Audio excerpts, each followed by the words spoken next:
think we're live. All right, awesome. Let me just see here. Okay, great. Let me make sure this is muted really fast. That's important. Hi, everybody. Welcome back to A Time for Art. We're here on our first Wednesday, which is our demo day. So we're excited. We've got 2 demos today that we're going to do with Allison. But before we go on, if you didn't have a chance to hang out with us on Monday we did we started in our sketchbooks. We started to show like different ways to prepare your book for journal entries. So Al, do you want to talk about anything from Absolutely. So I did a few different journal entries. I'm just moving all our stuff. We also want to say that when you want to subscribe with us, everything you see here comes in this box right here. And our first set of kits are going to ship in December for January. So we're really excited about that. So I did one of my journals, and we're going to talk a little bit about this today, is a coffee journal. And a coffee is a constant in my life. Guessing maybe more than just me. People drink coffee every day. And sometimes the shape of my cup changes, or what's in the cup changes, or where I'm drinking it changes, but I drink coffee every day. And so I did a little kind of portrait of my coffee, and my coffee had my paint around it today because I was painting this morning. So that's my entry. And I went ahead and dated this one because it's a little bit about where I am in my life with my coffee. So this one got dated. I don't date a lot of my journal entries, but this one got dated.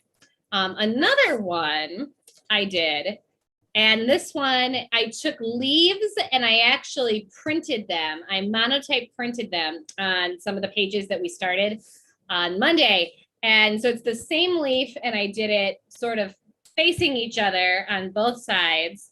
And I kind of was doing a day and night thing. I didn't do any iconography to necessarily suggest that, but that's kind of where I was with it. And I put the only constant is change, and chose to do change in rainbow because I would say symbolically as well as literally the rainbow means change. It is how light gets broken up. That white light is always one of these on one of these points of the spectrum, and so it's always changing. And rainbows mean a lot right now. And so I think it was a really good example of positive change. So this was one I did like that.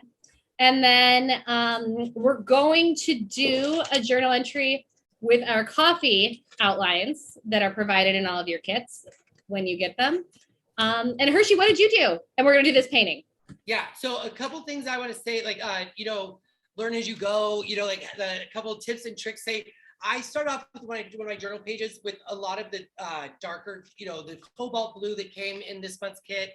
And I found that it was a little bit difficult to write over that and have it be seen. So I noticed in some of your journal pages, Al, that you used a lighter color behind it, which helps your writing to kind of just stand out. So just keep that in mind. But yes. So I did some cool colors here. Here's my coffee mugs. See there. And then I actually don't drink coffee, but I have in my life I've been completely addicted, and it was usually an iced coffee. So I was excited to draw that. I'm glad you included that one. That one was really cool. And then I got some other fun, they're beautiful. Write really hard here.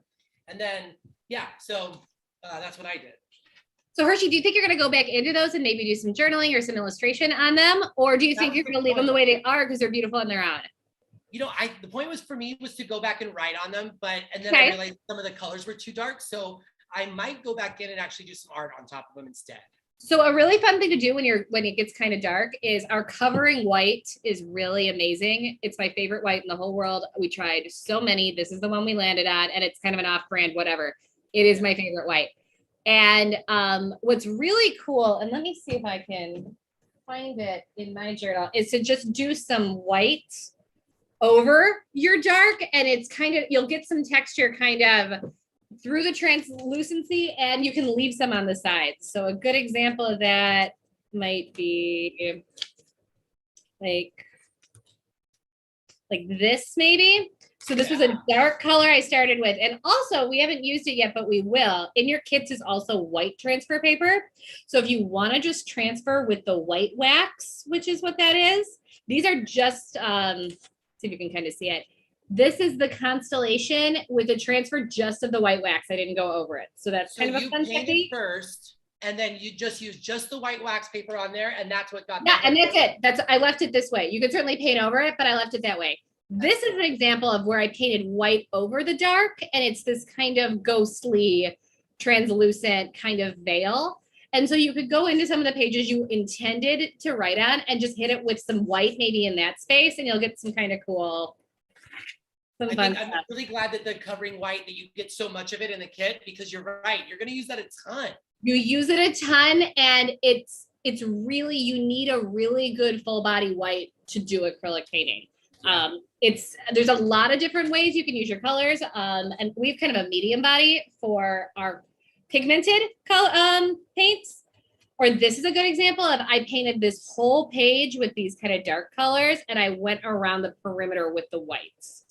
And so this is the white on top of that, and you got this texture. So that's my suggestion for that. We are going to do this painting, but back in our journals, we're going to talk about the constant and the change. And I went with, today, my inspiration was the only constant is change. And so what we're going to talk a little bit about today, and I'm going to use this template, this outline, where again, you can position it any way you want. But my coffee, though always present in my life and always there every day, and sometimes more than once a day, sometimes changes. I don't do sweet coffee. So mine is usually one of these, but it's cold brew for me, or it is a skim milk latte. One of the two. And depending on how warm I am or how warm my car is, it's this one. It could be the dead of winter, but if I am like in a coat and driving and my heat is blasting, I might need to cool off. So I still, in January, will pick this one. Yep. Same goes true here.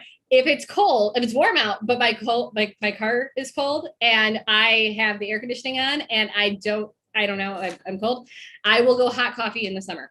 So both are true. But I did this to say, okay, if you do enjoy all kinds of coffee flavored drinks, you might see the constant in your life shift from like a frappe to an iced coffee to a hot coffee to a hot cocoa. And so I did just this in this journal before.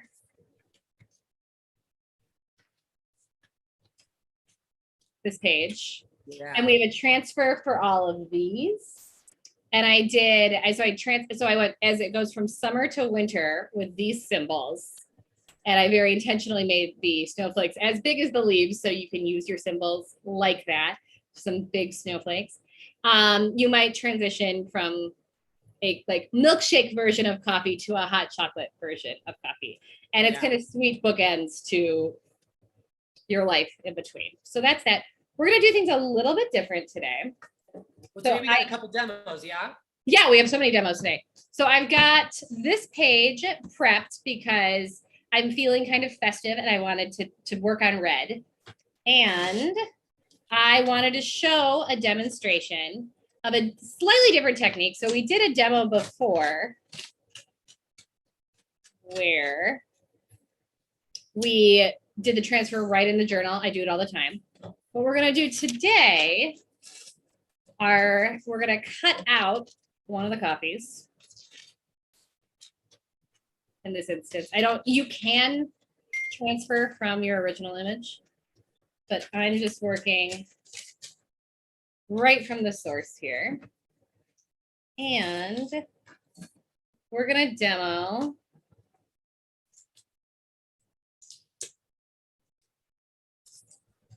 we're going to do our drawing on a separate sheet and then cut it out and put it on here for positioning. So it's a little bit more like a collage technique. Nice. And so I'm going to get out my transfer paper. This has been used 101 times. And I sometimes like my older stuff because it doesn't leave quite as strong a line to cover up. We were just talking about this. Yeah, So, a tip or some tips and tricks is somebody who, like many of our friends out there are going to be brand new to art, just like myself. And you're going to, you have to crawl before you walk, I guess. And something that happened to me while I was working in my journal, when I don't know if you can even tell, but I did a transfer of the that's beautiful. line. Yeah. And, I'm gonna eat a lot of that tomorrow. But so as I was doing the tracing, and I had the graphite paper out, as I was writing, my hand was pressing on the graphite paper, and it left some marks on the on the page that maybe I don't want. Oh yeah, some like stray noise. Yes. In printmaking, we call that noise. I got a C in printmaking, so I'm really good at it. But I do remember that was called noise. What is it called, noise? In printmaking, if you get sort of like, if you take a stamp and you push really hard, but you get some like interference of ink maybe on the block or different versions of that in printmaking, it's called noise. I like that. And I've even seen it in Photoshop noise if you get some kind of interference. And so I think it's used in different ways. Yeah. I was a miserable printmaking student and a miserable photo student. And I think I pulled off a B in photo, but I got a C in printmaking. And so, but I do remember it did teach me what noise was. And so you've got some noise. And so another way to kind of soften the line, one is to use old transfer paper. The other is to tuck another sheet of paper above your graphite paper, graphite down, and beneath the image you're going to transfer, because it lessens the pressure. Yep. And so I'm going to use my pencil, and I'm going to go ahead. Doing that, I want to go over another tip and trick. So another thing that I found is, if you were here with us on Monday, you saw Allison put a sheet of paper in between the pages that she had, so that the colors didn't bleed from page to page. Well, I employed that technique just today, and I rushed the process. So what you're going to want to do is wait for the paint to dry just slightly, so it's not wet. Because if you don't, when you go to take out that middle, or that middle buffer page, you'll see that it sticks behind, and this is all paper that shouldn't be there. I actually like the way that it looks though, so I'm into it. But also, another printmaking technique is if you get sort of a ghost image or a masking image. And so you've got kind of, again, it's interference. We could call it noise, but I will go ahead and call that a ghost image of the paper that was there. Yeah. And that's super cool. Yeah. I mean, I think we got lucky this time. I think the colors, look at that. That looks pretty, right? It's almost like clouds and so beautiful. Right? So beautiful. Kind of a rainbow. Kind of a rainbow. Yeah. And I wanted to show too, I don't have it it's over there, but the what is that called, the palette that we have, that the colors, that thing is so heavy. And these are called, as long as we're talking about that, these are called wells. Okay, perfect. So when you go to buy these, which we've done, you go to buy them by well count. And I believe these are called mixing regions. You can use them as wells too, but this is painter's palette with wells. We're going to be your kit's going to come every month with, is it 4 colors and then the white? Is that correct, right? Yes. Well, it depends. 4 would be a very light month. We're just using 4 for this month for our demo. It can be as many as 6. It can be 5. It's probably going to be 5 to 6. Okay. Maybe 4. And if it's 4, you'll probably get something else fun. So really quick, I'm just going to show you. I'm getting out my white. Sure. Yeah.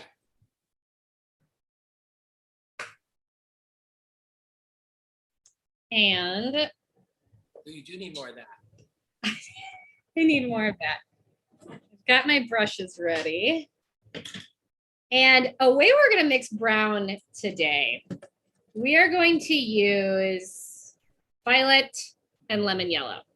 And we'll talk so much about color mixing, but these are complementary colors. They are opposites on the color wheel, and they gray. Together, if all paint were created equally, which it's not, these would make a gray, and a warmer gray, because these are 2 warm colors. This has some red in it, and this is yellow. Because not all paint was created equal, and this is considerably more heavy body and pigmented than this is, we're going to get more of a brown. And I would say that I did an entire painting kind of in these two compliments, the painting in London with the girl walking away. Trying to think if you saw it, maybe you didn't, but you can get a gray with maybe different paints, but in this instance, we're gonna get a really beautiful coffee brown that I'm gonna use for the sleeve, for the protector. Okay, cool. So we're gonna use a little bit Step on camera really quick of the violet. We're gonna use more of the yellow. And back to my not all colors were created equal. The yellow is considerably more of a gel than the purple is. And we're gonna see what we get here. Okay. And even though we used a whole lot more yellow than we got purple, what do we have? More of a purple. I like the light more here, I think. So I'm gonna take a little bit of that and we're gonna try again.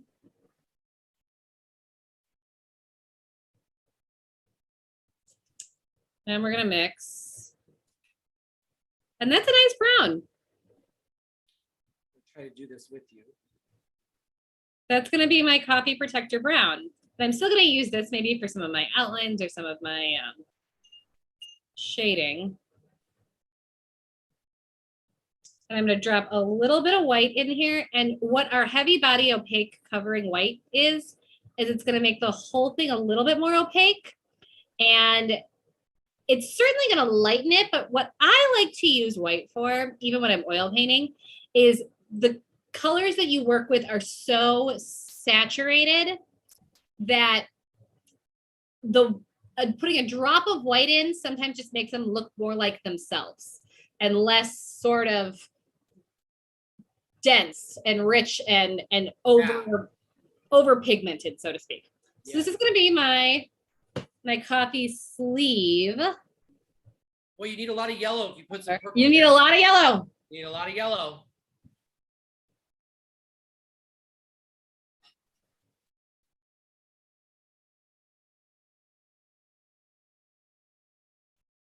Yep, there's the brown. And I'm gonna go ahead and make the little opening for the adult sippy cup. I wish all my drinks came like this. I'm gonna make that kind of a brown too.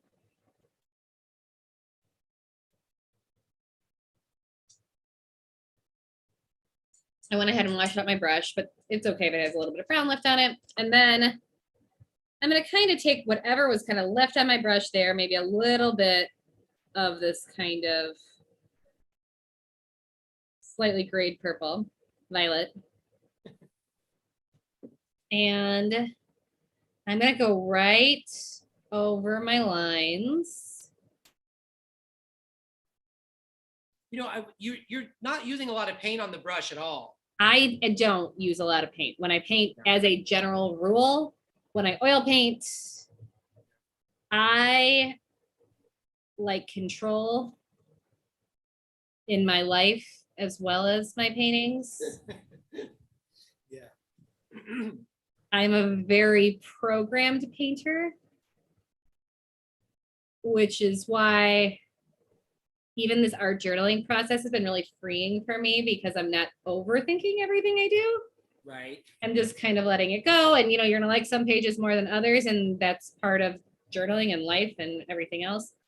And I wanted to talk a little bit about what an art journal is because Christine and I were talking about it today and we've decided what we think it is, but we weren't quite there when we started. Really quick, I just took some of my brown and I just mixed it into my kind of white mixture. Okay. And I'm just gonna I'm gonna put the light in the middle in this instance. And it's just a visual representation of your thoughts. And in this instance, a theme we're digging into, as well as a word or emotional representation. And so it can be what we're working on. It can just be free association painting. It can be something you're thinking about. It can be kind of a deep dive into something you're thinking about or a theme like what we're working in. And because we're going to work in a different theme every month, and you're probably not going to fill every page of your journal, Yeah. that's your journal. This is our cycles of transition journal theme this month. I'm not going to finish it, but when I want to get back into it, if I want to get back into it, I have all of these studies and paintings and word art I've done. And I might want to take a painting from that there, or I might want to do some more journaling in that theme in the future. Yeah. And the next month that we're working in, the theme is wings. And that'll be my wings journal. And the same thing. So I'm going to keep these handy. I'm going to keep working in them. They're the work in progress that I hope to never really finish. And then if you need to add pages or something like that, or get another journal to work on the same theme, do it. Go for it. So I'm just going to kind of show this. Yeah. I did a transfer, and it's got some noise if you look. Yes. Even with my old as can be transfer paper, there's a little bit of noise here. And this is kind of a purpley white color. The other thing is I love our journals because they're this kind of almond tone. I'd say they're not even ivory, they're almond. It's this really beautiful kind of rich ivory color. And so white paint and versions of white look super cool on it when you paint it. And I just put a little bit of highlight in the middle of the coffee sleeve. What I'm going to do next is I'm going to take my little brush that I wasn't working in and just kind of highlight the top of my sleeve. With what? With just some white, just some white. And the reason I'm using white is because it's going to show through. So it's not going to register as white on top of, even though this is covering white on the top of my coffee sleeve.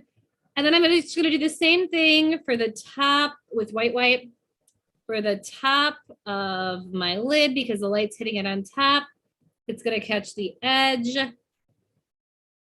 of the sippy cup. It's going to catch this. It's a really good tip, Allison, to use that white as like a highlighter. Oh yeah. And then as it dries, the other thing about acrylic paint, for better, for worse. Say that again. Acrylic paint, for better, for worse, it's always going to dry both darker, but more translucent, so streakier, which can be lighter and darker, if that makes sense. So your stroke itself will get darker, but at the same time, you'll have more inconsistency and sort of patches of light and dark, kind of like the first coat of paint when you paint a house. The cool thing about acrylic paint is that it dries super quickly. It comes in every color in the world. When it dries, it's permanent. Will stain your clothes, won't come out, never, ever, ever. If you do seem to get it out somehow, it's because it wasn't dry when you started. If you wanted to paint your t-shirts with this, you could. You'll have an easier time if you mix in the t-shirt medium, but you can, and it will be there forever. But what's cool is when you layer things, you won't get any interference beneath when you're going on top, where a watercolor or a gouache or maybe a tempera paint, that will stir up every time. And this won't ever, ever, ever, because it's permanent. So we'll take advantage of that. So I'm going to hit this again because it's not quite as light because it dried more translucent. Right. And then because there's a lot of secondary light sources, I'm going to say there's a secondary light source that's kind of giving us some highlight over here. Allison, I have a question for you. Yeah. The way you just described the acrylic paints and the way they dry, the way they mix with other colors, I'm wondering for my palette here, let's say in this well here, if this is totally dry paint on the inside, can I put white in there now? And you can also peel it right off like a sticker. Oh, well, okay, cool. I have been known to like wreck these, right? And then in one motion, peel the whole thing off with a like a sticker with one stroke. Okay, so I'm going to catch this lip right here.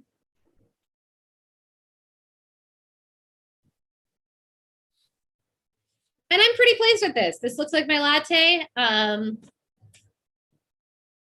going to let this dry for a moment. Awesome. Acrylic paint also dries super quickly. Here are the rules for it drying. If you have big globs like these, those will dry last. So if you just want to go through at the end, if you're kind of in a little bit of a rush and flatten these out, that's one way to go. If you want more of an impasto technique with some texture, don't do it. Leave it alone. The other thing is you have to be careful. You can hit it with a hairdryer. I do it. I recommend it. What you can have the problem of is that it'll scab on top and still be wet underneath. And that can mess you up. If you're going back in. Oh, you mean it'll dry on top and not it'll get a film on top, appear to be dry and be wet underneath. So just keep that in mind if you hit it with a hairdryer. That may or may not mess you up. And it's permanent once it dries. So you can't mess with it, change it, interfere with it. Right. So I did a few more of these. Similar technique. I got out my transfers. I did these two. Painted them. And then one of my other favorite things to do in my books are I like to outline in ballpoint pen. It sticks really nicely. Some of the lesser quality ballpoint pens, this is actually a really good quality one, but actually because they kind of build up color over time, you can kind of render or shade with them, which is kind of fun. They also stick really nicely to everything you do. So you won't have it pooling up or bleeding. When do you do that outlining? So here's a good example. I did it on these with a black ballpoint pen. But you do it after you paint? After I paint, when it's dry. Definitely wait till it's dry because you'll wreck your pen in painting. But here I did some leaf texture with a ballpoint pen. I outlined these guys. That's great. With the ballpoint pen. You can use marker, you can use anything, tape markers, Sharpies. I like a ballpoint pen. Yep. But sometimes here I actually just outlined with a pencil. That's what I was feeling for this one, more graphite. So did the same thing here. I transferred these, I painted these, I outlined them with a ballpoint pen. I'm gonna go ahead and cut these out. And while you're doing that, I just want to show, this is how I employed Allison's techniques here. That's you see that guy there? Hershey, that's fantastic. Thank you so much. That's fabulous. I'm actually pretty impressed myself. I told Hershey when we agreed to this arrangement, Hershey's my brother, and we figured this out together. I said, you're gonna get really, really good. I hope that's something you wanted to do. And he said yes. And look at how fantastic. Yep. I was just talking to somebody today about they said, like, so are you an artist or you know? And I said, no. I said, that's the beauty of this, is that there's a low barrier to art through these processes. That and something that really, and I already just said you were really good. So that was a little bit of breaking my rule, but good at art is something that kind of annoys me because that's something that was made up by somebody that doesn't have a very wide or rich appreciation for art. If you are interested in theme and ideas and have a really sort of innate relationship with color, you might not know how to draw, but sounds like you're really good at art to me. And so that's why with all of these themes and ideas we're working in, we're excited to have you. You might not have ever really drawn very seriously before, but we're really excited to have you work with us, and we're going to learn from you. You're going to learn from us. That's how that's going to go. So I got these two that I'm going to put on here. Let's see if this guy is dry. And it looks like it's almost dry. Another cheater's trick I do, if I kind of like where it is and it's not quite dry, is I stick something on top. Smart. Peel off the excess. Not going to miss it. Yep. And this looks just fine for my intents and purposes today. So I'm going to go ahead and outline this guy. I'm using my blue ballpoint pen. Yep. You know, to your point that you just made, years ago when I was working at a winery, I remember the head winemaker, I said, you know, what are some really good wines? And his answer was, whichever ones you like to drink. And, you know, and like you think about it's only the easiest answer ever. Yeah. Like, think about all the reasons why someone might do art. It might be just because it's therapeutic, or because it's a break in their day, or for, you know, whatever reason. So good art is art that makes you feel good. Art that makes you feel good, art that is representational of what you're feeling and what you want to share with someone. I'm really interested in working with people who like to work with words, poetry, symbolism, all of that. I know we're going to have some other people on here that like interior design and fashion and all of what that brings to the table. You are every bit as good at art as everybody else. What we're doing here is we're learning a few techniques that will help you facilitate all of what you want to say visually. And we're using acrylic paint and pencil and paper. So those are. Allison, I have a question for you too. Yeah. Just to, you know, just a general, give us a ballpark, like how big is your workspace there? So this is my extra bedroom that I'm in right now. And it has a Murphy bed that's on the wall. And I have all set up, and this is where I'm painting. You can have this much room and work, and a lot of times this is how I work. It's not all set up quite like this, but yeah, you don't need much. And the reason we chose this size sketchbook is for a variety of reasons. I like it. I like the paper. I like the color. I like that there's room to grow with it, but this can fit in a bag really nicely on the go, on vacation. If it's the only thing you take, there will always be a pen or pencil somewhere available to you. And I suggest bringing your sketchbook, your journal, whatever you call it, and your thoughts. And that's all you need. Yep.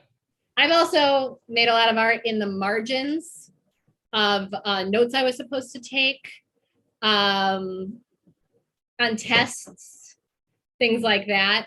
Yeah. I've drawn when I wasn't supposed to. So we're just going to take out our glue sticks. They come in the kit. And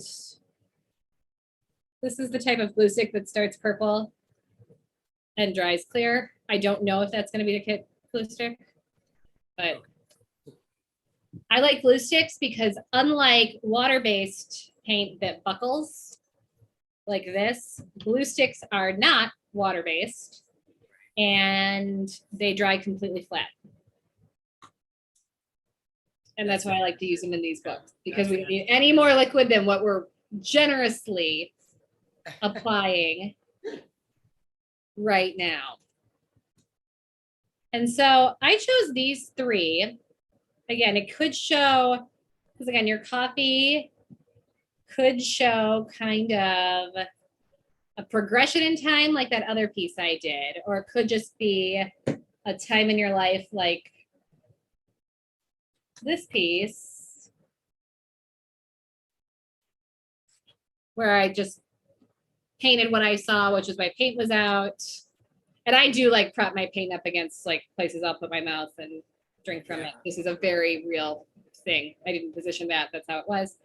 But in this instance, I wanted this painting or this journal entry to be about just kind of a day that I'd like to have. And you know how the coffee people put your name on the coffee sometimes? I think Starbucks now actually types it out, but they used to just, you know, really fantastically. There's a lot of ways to spell Allison, and they found new ways to spell Allison. I'm sure Hershey gets all kinds of, or are people good with Hershey? No, you know what? Actually, they're not. And the problem I have with Hershey is that people don't believe it's my real name, or they don't believe whatnot. So I actually have a Starbucks name. It's Max. It's 3 letters. Nobody asks you how to spell it. Nobody asks you if it's your real name. So I go in there, my name, say Max, and then I'm done. I use that at restaurants. So when I get reservations, I just use Max because it's just easy. I did not know that your alter ego, like was at Starbucks with Max. So anyway, But I want to make this just a day I'd like to have. And my niece Scout, I think, would order a milkshake. So I'm going to put Scout here. And I'm the only one that drinks iced coffee in the family. So I'm going to go ahead and put my name right there. And my cousin Emily, her mom, would get the hot latte. So that's how I'm going to do that. And then in this instance, I'm just going to add a little bit of texture with what's on my palette already to just kind of give this a little bit more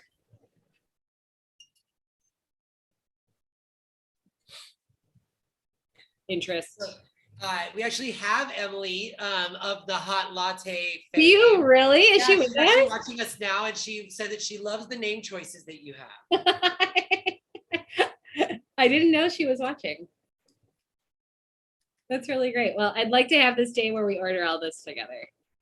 And so and I'm thinking with the holidays coming up, we'll get it. But Emily is a professor and she does a lot of travel for that. So we haven't all gotten to do a day like this in a long time.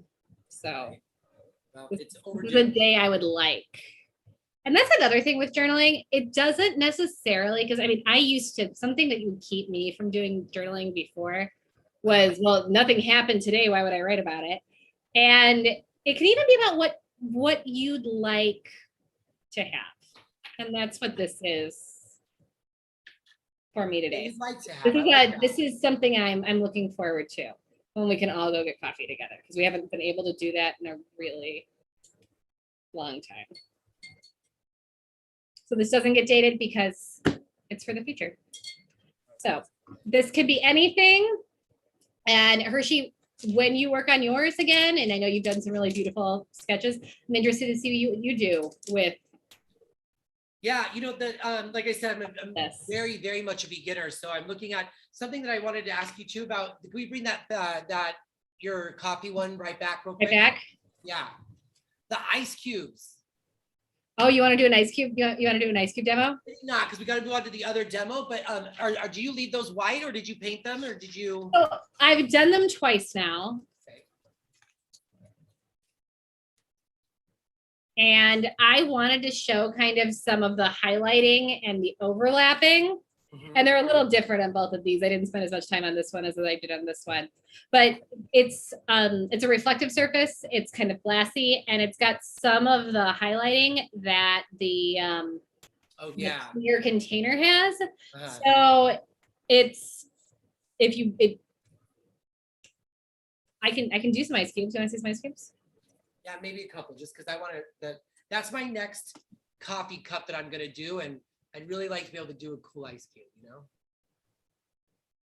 So there's some ice cubes. They're kind of melting. They're not quite square. Yeah.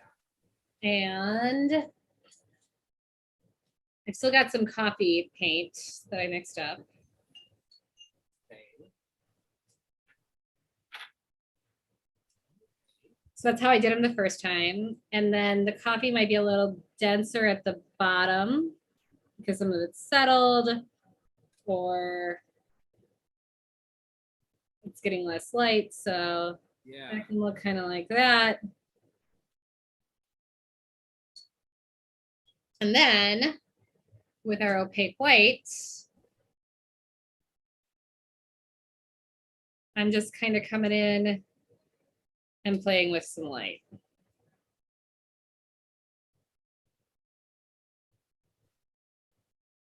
And then I love that pen, the ballpoint pen trick that you said, or that technique that you employ, because if you go a little bit outside the line, then you cover up that line with the white, you just go back with that ballpoint pen. You go right back in and you decide what the edge is. Yep. And especially when you're journaling, for me, again, you can do a very detailed kind of masked off, and people do it and they're really great. And I encourage anyone who wants to journal entries. For me, journaling is more about the experience and it kind of being rapid and not overthinking. Yep. And so I like to paint and not worry about it and then decide what the boundaries are. I don't outline everything I do, but I outline some of what I do. And then a lot of times glassy stuff takes on kind of a bluish Yes, it does. tint. So I put a little blue in mine.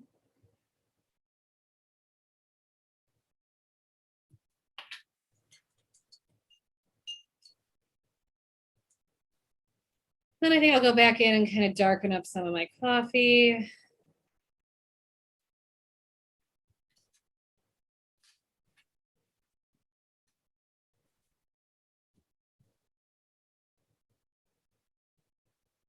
And then maybe I'll, because sometimes the ice is kind of stuck on the side, and you'll get kind of some corners that are really kind of coming out at you.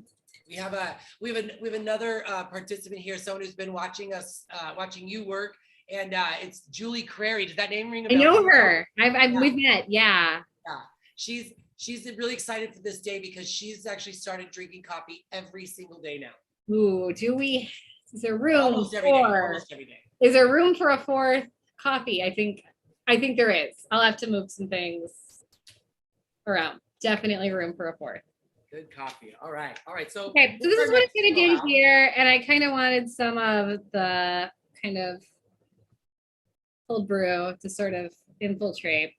And then I'd probably let this dry. And then I'd come in with the white and just hit some highlights. Yep. Show us the copy that from the one that you did with the seasons changing. That one right this behind. Yeah. Or no, the one. So I hit some of this one. Yeah, bring that over to the. Oh no, you're right. That's good. Perfect. Yeah. So in this one, I hit just some of these highlights, and I outlined it, and I see the blue there. It looks really good in that. It looked really good. And then I made the bubbles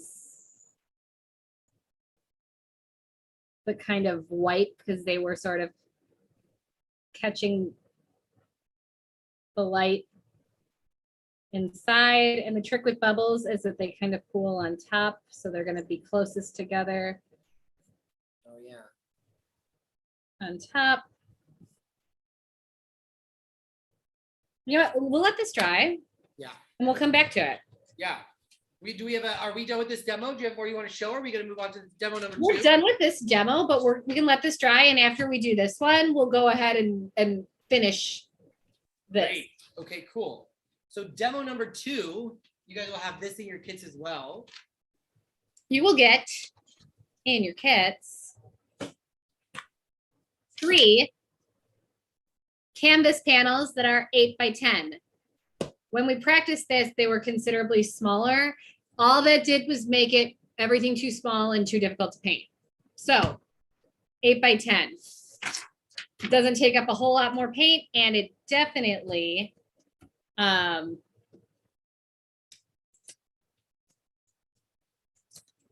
makes it easier to paint. Yeah. So you can use your labels. I'm using a little bit of tape today. We're going to go ahead and hinge.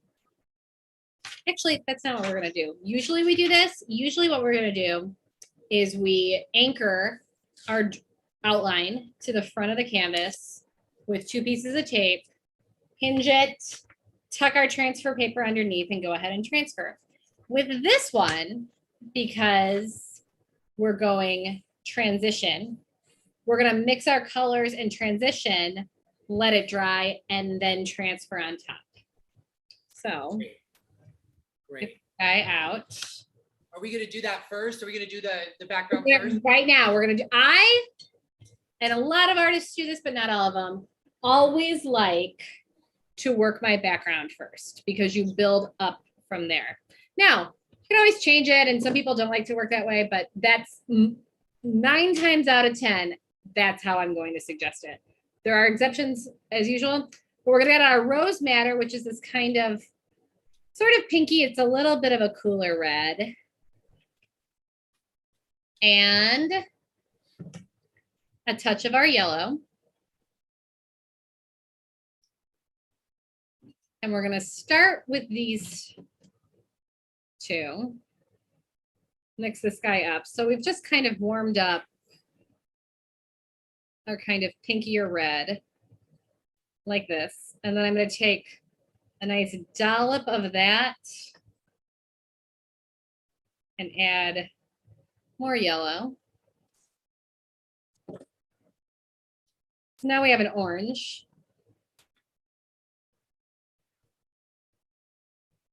Colors mixed together so great. And then we're going to add a substantial amount of white to both of these guys.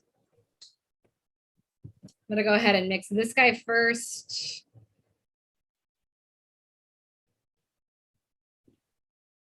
This might get a little more red. You don't always get it right the first time. Yeah.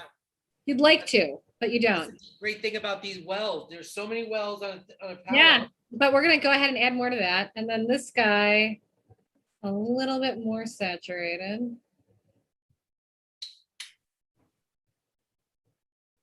This one's going to get a little more red.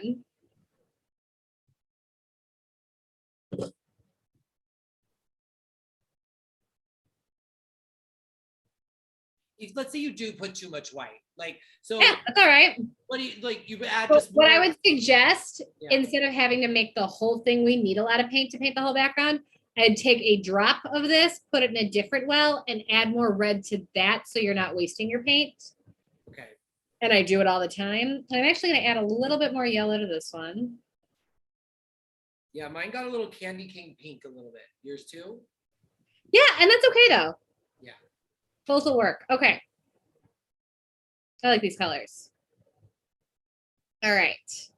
We've got enough. We got a lot of white. These are the colors I want. I'm going to start with this one. I get questions. Do you wash your brush up between mixing colors? Sometimes it's important. A lot of times it's not, so I don't. And the reason I don't is because it's a good way to waste your paint. Yeah. Because if you're rinsing out your brush in between each stroke, you lose a lot of paint that was on your brush that you can use. And we're not doing enormous canvases where that wouldn't matter. And so I would rather not. So I started in this side, probably maybe a quarter to a third of the way over, just with my red or pink mixture. I picked up a little of both on my brush. And that's going to kind of be our in-between. Then I'm going to get into this guy. Here's my kind of peach. And what I like to do is when we're doing a transition like this, I like to kind of come all the way out here, leave it really wet in between, and then go back and do the transition. So I'll show that again. Yeah, show that again. So we're going to take all this that I had before and add some white to that.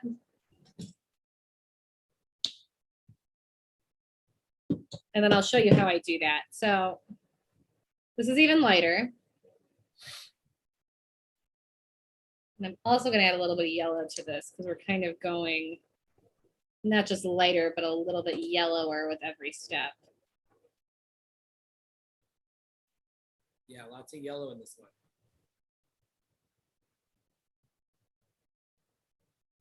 So I like to start over here, all right? Because we're eventually going to get to just this color. So I've got a kind of a margin in between where I was working in this one. And then I like to work it into where I was. And then kind of come back out. That's great. And then I'll do it again. I'll come back here. And that's how I like to transition. And then for this last one, and I'm going to use this mixing area, I'm just going to use yellow and a little bit of white. Same trick. So we've kind of gone from red to yellow, but in these kind of pastel tones.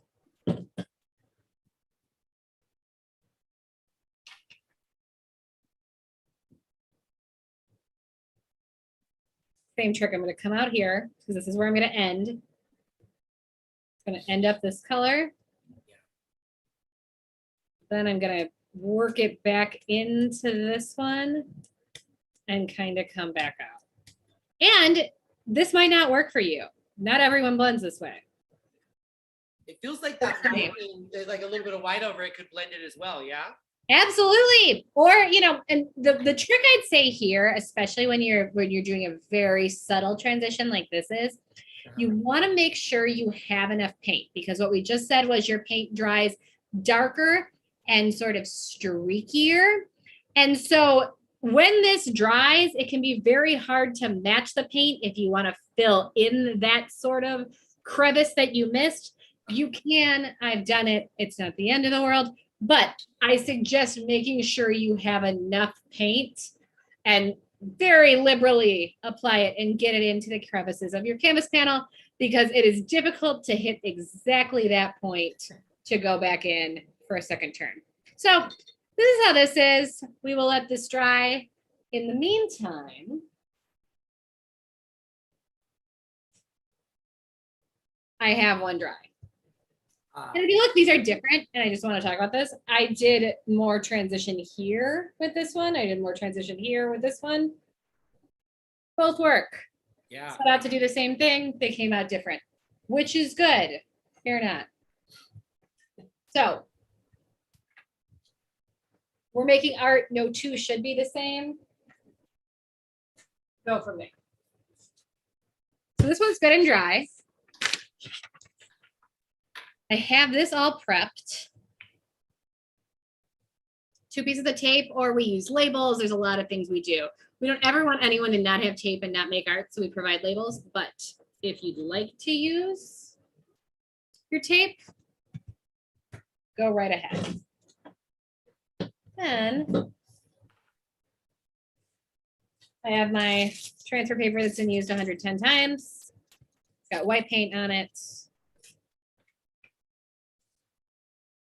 And at first I'm just going to transfer this like I transfer everything.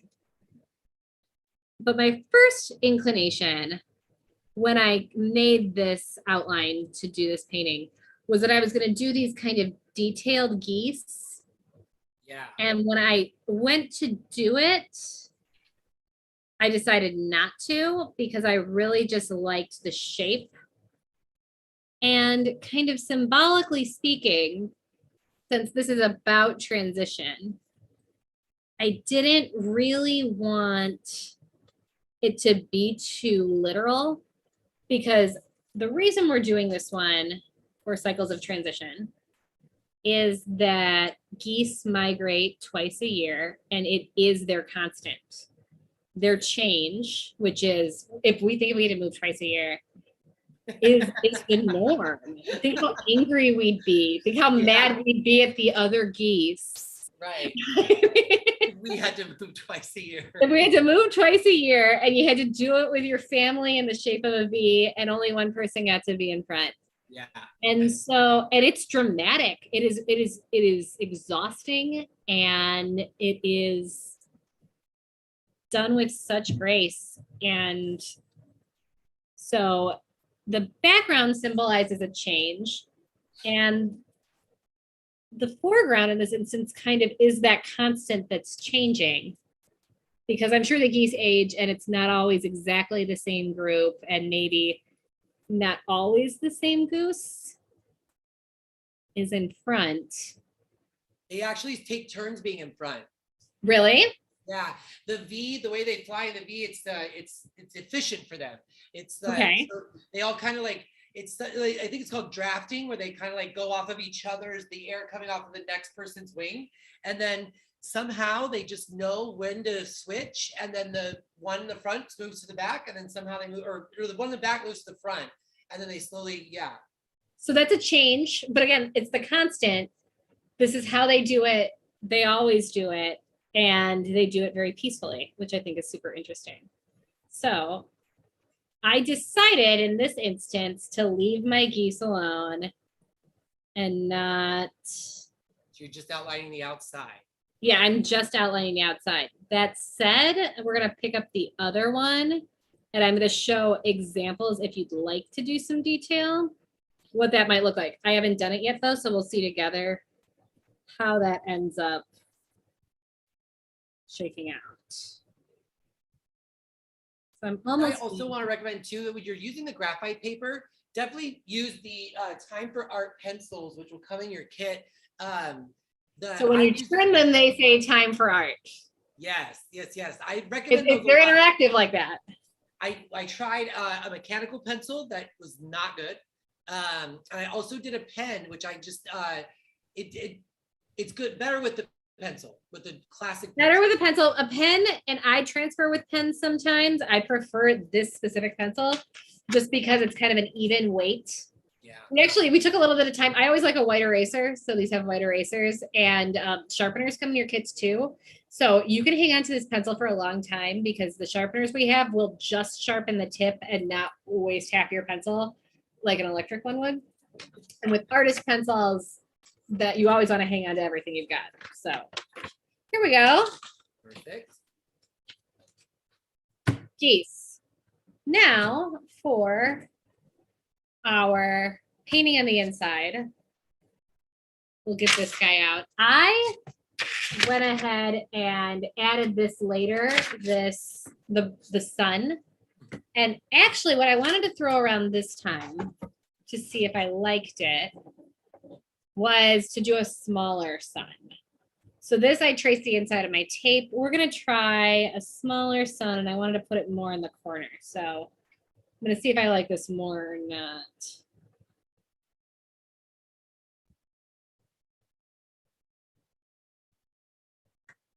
Sounds good earlier this time. And we'll decide which is more effective. But we're actually gonna start with the middle and work our way out. We're gonna use our smallest brush, this guy. We're gonna go ahead and mix in one of our mixing wells, different than our other wells. Right. And so I'm gonna go pretty much half and half, but a little bit less purple just because it's so strong of the violet.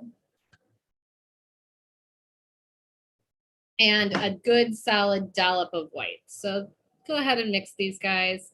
Some people don't mix with their brushes. I am not that disciplined. Like they'll use a palette knife and then go in and use a brush. Not one of those people. Yeah. But if you'd rather mix with something else. What else could they use?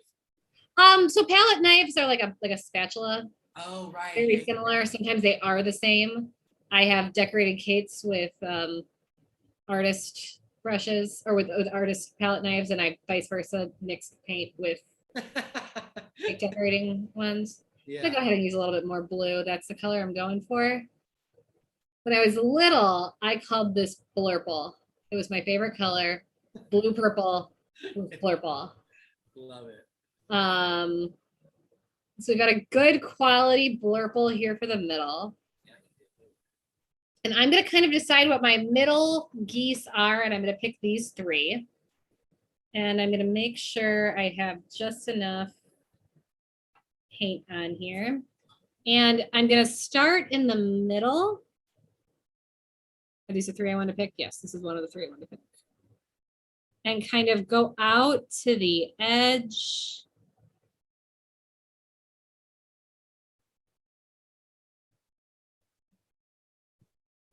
Just like that. How long do you think that it would take, if let's say, because I'm kind of working in real time over here. Mm-hmm. How long do you think it would take for this to dry? Like what do you?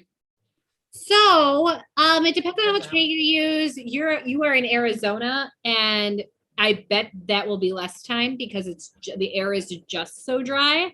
So true. There are humid days that it could take a lot longer.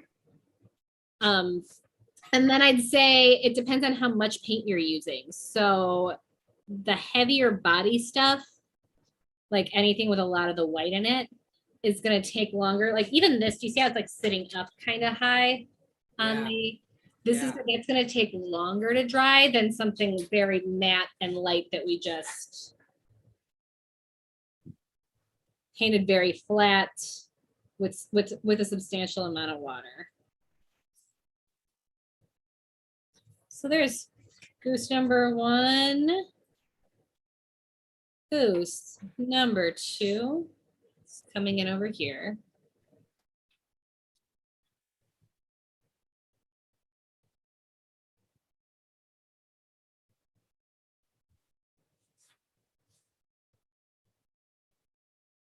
You're working, there's a, I'm sure, a very specific reason why you're working from the inside out. And I'm going to tell that to you. So instead of trying to outline the edge, I like to get a lot of the paint kind of off my brush in the middle and then come right up to the edge and stop. So I'm in the middle and I'm just going to kind of edge here. So I'm in the middle. And then I'm just going to kind of rub my brush out to the edge and kind of end right on the line.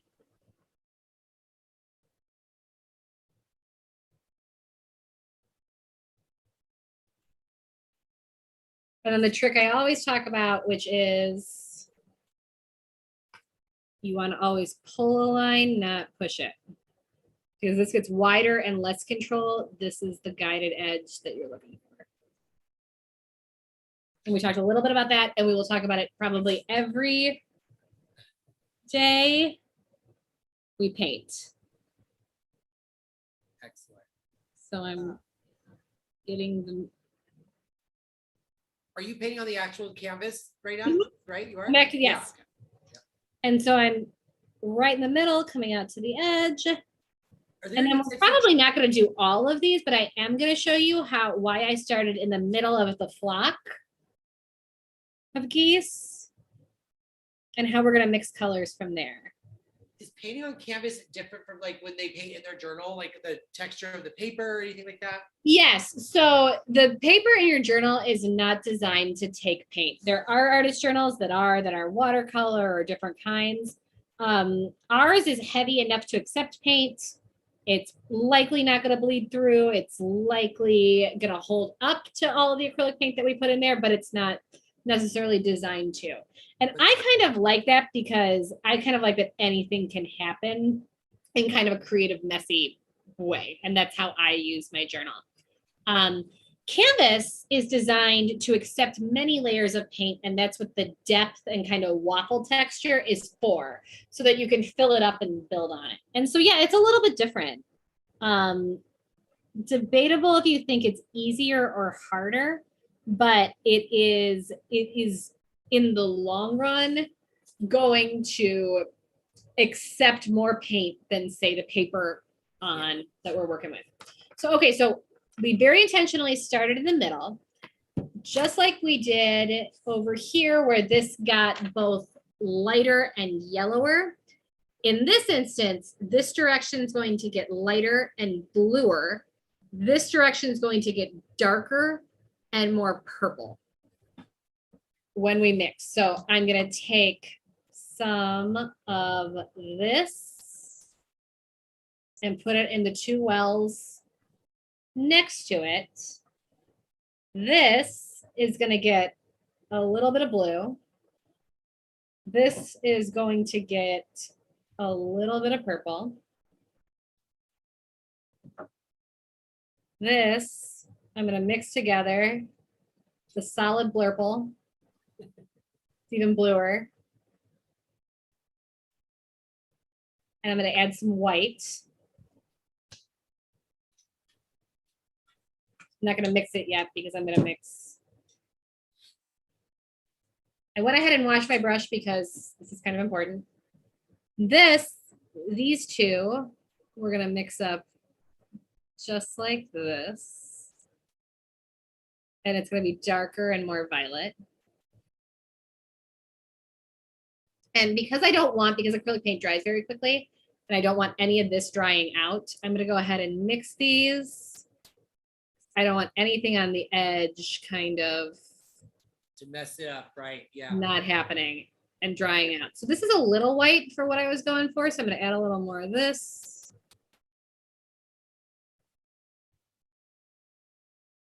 You might even add a little of that purple. That's pretty good. All right. So these are this is darker and more purple. This is lighter and more blue. I'm gonna start with this guy because it's on my brush. Work from the center out.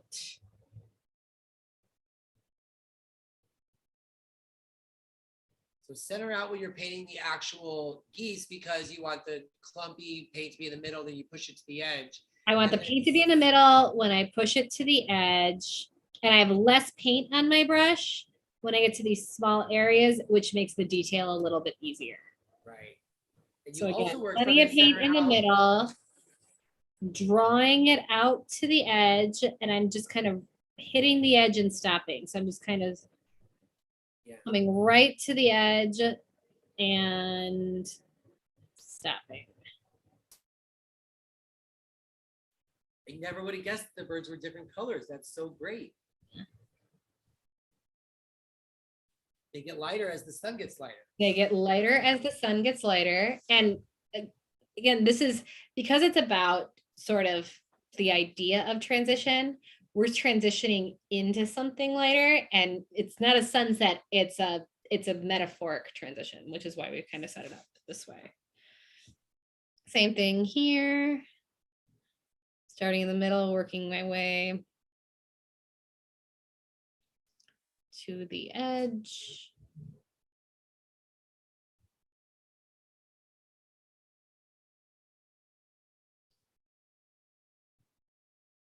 And then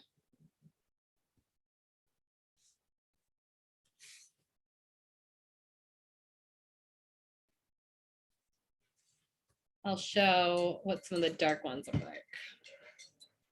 And so I would probably lighten up the next two and make them a little bit bluer even yet, like I did here. Yeah, let's see that one. So these are the most blue, getting darker. Yeah, I see it. And then here, this is what some of the darkest ones.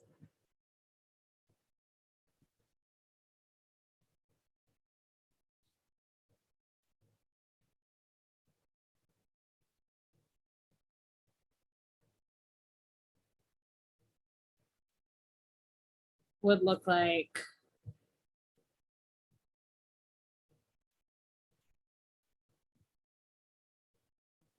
Back in here. So you can leave them as silhouettes, which is probably how they would look against the sun, but because they certainly wouldn't be changing colors like this if they were silhouettes. So we're past, it's all very stylized what we're doing. It so really is. Remember we talked earlier today about whether or not the sunset should be going from left to right or up to down. Up and down. And we were like, no. This is a stylistic painting. It's right. It's got symbolism, and that's why we're going with a place like that. So the most purple is here, the most blue would be here. The way I did the sun before is I went with my very light white yellow, and I painted the sun that color first. So very subtle. Because this is all about contrast, I wanted this to kind of be about subtlety. Okay.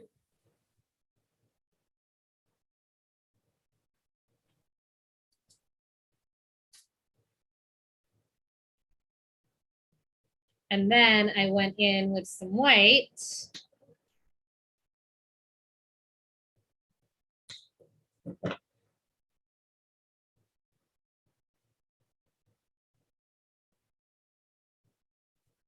And kind of folded that into my sun.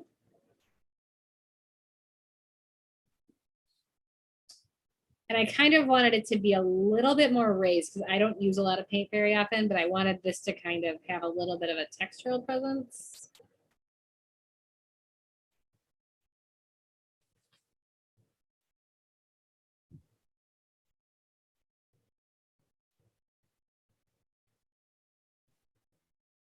I like the texture there.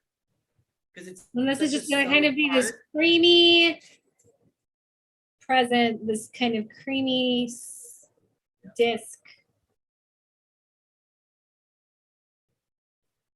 Like that. And then I wanted to give one more example. So you could make these two bluer, these two more purple, and be done. And it would look like this. But I've left this guy anytime. The reason we always leave our outline on there is if you ever want to refer back to it, you can. And I wanted to give just one example of if you wanted to put some detail in the geese, what that would look like. Okay. Because the outline's there. So I'm just going to do it for this front goose, which could be interesting too if you just did one of them like that, maybe this front one. And I'm going to go ahead and transfer in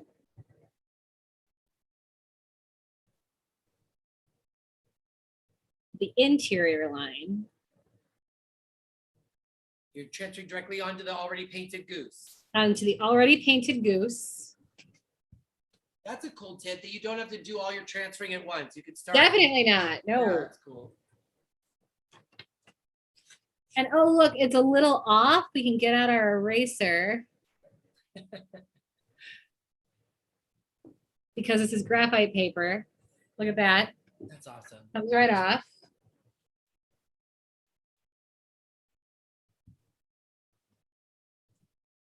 And I'm just going to paint in with my like white yellow what this edge would be. Some of those subtle details are really even better just to leave as graphite, right? Like, yeah. Oh, yeah.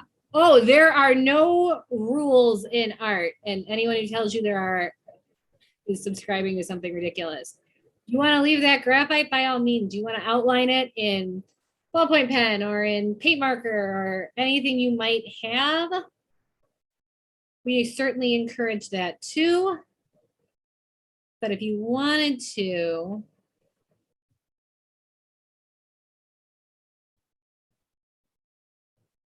give maybe one of your geese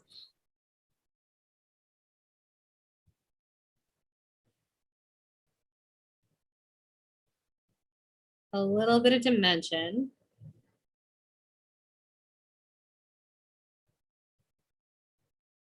That's what that would look like.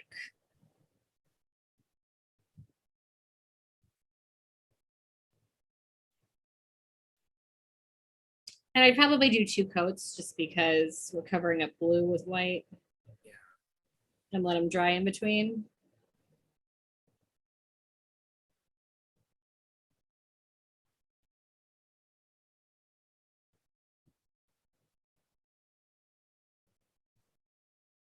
That's really great, Allison.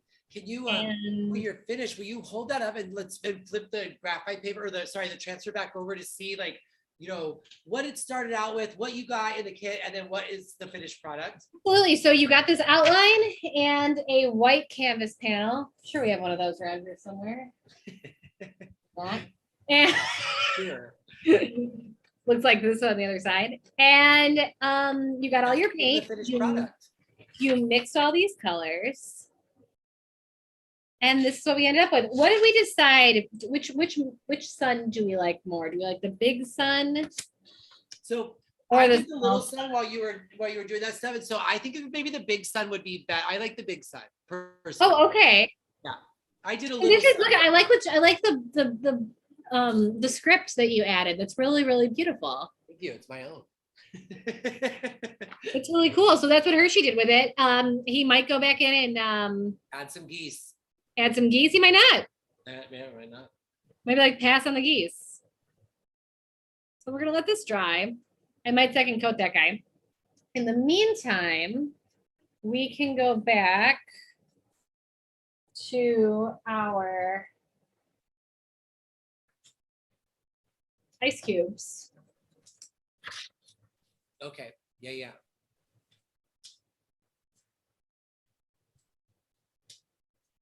These are pretty dry, not completely, but, and this is another example of where I might take some of the, like what's not dry off the top. And I'm just going to hit some really bold white highlights. Yeah, give it some definition. Little definition.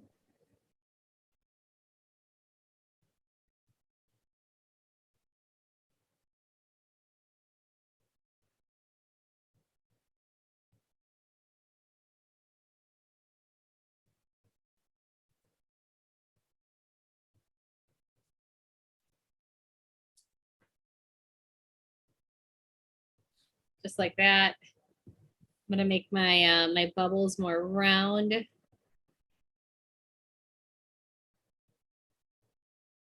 This time around.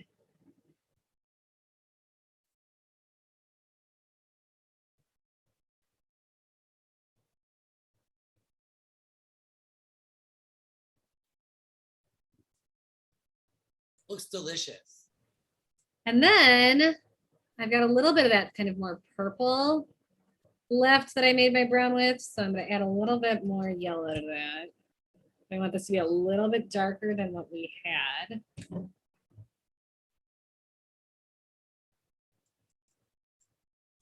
Perfect. And then I'm just going to kind of shore up some of these edges.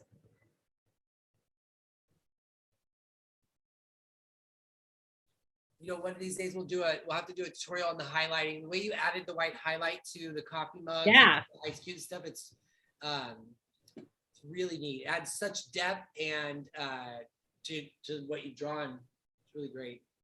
Well, thank you. And one of my favorite things, even if you're just starting out with light and shadow, is to paint reflective surfaces. People think they're really hard, but they're actually really deliberate. It's very clear where the highlight is and where some of the shadows are. How do you mean paint reflective surfaces? Was that, what do you like? Yeah, we'll do a reflective surface. We'll even do it in the promo month. So yeah. All right. And so these are my I might, when these fully dry, go back in and like kind of wash over some of these areas so that they look very much in the iced coffee. But so here's this one. Here's the one I did on the demo today. And here's the one I started with. Those are my ice cubes. Very cool. So for a prompt to do some journaling, one, we'd really like you, if you'd like to, oh, I know what we forgot to say. When we do paintings with the steps, with the swap outs, what we additionally have, we don't for this one because it's in our promo month, but we will for all the paintings that we show you, we will have a video with very specific step-by-step instructions where it tells you where to pause. The suggestion is watch the step, pause, go do the step if you want to go back to the last one, but it's going to stick a pause icon up that says pause here and paint. So it's very easy to know when something begins and ends and what you need to do. There's a QR code, so you scan the QR code, the video is going to be made available. They're all going to be on YouTube.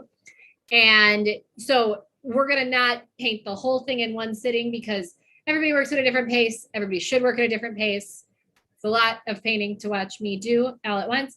But we do have really, really deliberate step-by-step instructions that we're going to go ahead and provide to you. So we'd like you to maybe give this painting a try. We're going to post this outline on our website in our downloads dropdown. But also, we had some ideas for what was a constant in your life if you didn't drink coffee and what changed within it and changed around it. And Hershey and I were kind of brainstorming on that ahead of time. We threw around keys. We threw around. We're thinking like about in your personal life, like, you know, as we go into coming up Monday, we're going to do another sketchbook day where there's going to be journaling and whatnot. So over the holiday weekend, we wanted to, like, everybody out there listening or watching, we want you to kind of think about the things in your life that are constant, everyday things in your life, but that how did you say, that bear witness to change every day. Right, exactly. And those change kind of in the micro when the macro changes are going on around you. So Hershey had this really good idea with houseplants. So your houseplants grow, okay, and they might be bigger or smaller, and they might be a little greener some days and a little browner others, but they grow. So that changes some, but how that houseplant bears witness to everything in your life and how that changes. So that could be a cool journal entry to do more than once. What does your houseplant look like that day? And what's going on around it, around hats, a raincoat. I know Seattle residents, every coat is also a raincoat, but the weight of the raincoat changes. So you are always ready for rain, just you need it to do other things for you depending on the time of year. We had coffee, a water bottle. If you're really good about taking a water bottle places, I'm horrible at that. So that'd be a bad example for me, a good example for well-hydrated people. Keys. Maybe you have different keys at different times of your life. Maybe that's when you were on vacation and you had like a vacation rental key or something else. But your keys you kind of reach for every day, and where they land is sometimes different depending on the time of year. We threw on the idea of a tattoo. Maybe you get more over time, maybe you don't, but that your tattoo is present for some of the changes in your life. And I was thinking, Allison, about like a coat rack, like in the summertime. Oh, that's a good one. Yeah. Yeah. So, so what Allison and I are going to do over the holiday weekend is we're going to be thinking about things that are constant in our life that bear witness to all the changes that happen, like through the seasons or through aging or whatever it may be. And we're going to journal about that. We're going to talk about all that on our Monday session. We hope to see you guys there for. Yeah.